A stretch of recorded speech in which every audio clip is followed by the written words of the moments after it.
पाकिस्तान तहरीक इंसाफ के लीडरान बता रहे हैं कि पहले इमरान खान को घड़ी भी नजर नहीं आती थी, अब घड़ी नजर आती है। सिर्फ घड़ी नहीं बल्कि सुइयां भी नजर आती हैं।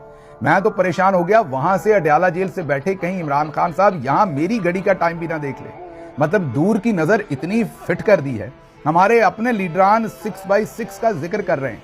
ये मुजजा कैसे हुआ? पाकिस्तान को क्या, वैसे तो आपको पता वर्ल्ड रिकॉर्ड बनते हैं, लेकिन इस पर तो कोई नोबेल प्राइज ही देना पड़ेगा। और मजे की बात यह है कि इन 3-4 दिनों में इमरान खान साहब का कोई इलाज भी नहीं किया गया, मतलब कोई नई दवाई नहीं दी, कोई नया ट्रीटमेंट नहीं किया।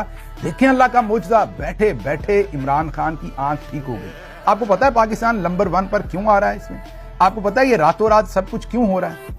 ये डॉक्टर हैं यूथ विंग के वो नौजवान जो सबके हाथों से निकल गए, ISF के वो नौजवान और पाकिस्तान तहरीक इंसाफ के वो नौजवान वर्कर जो किसी को नहीं सुन रहे, खुद से सड़कें ब्लॉक किए हुए बैठे हैं। उसकी वजह से ये मुजजे हो रहे हैं।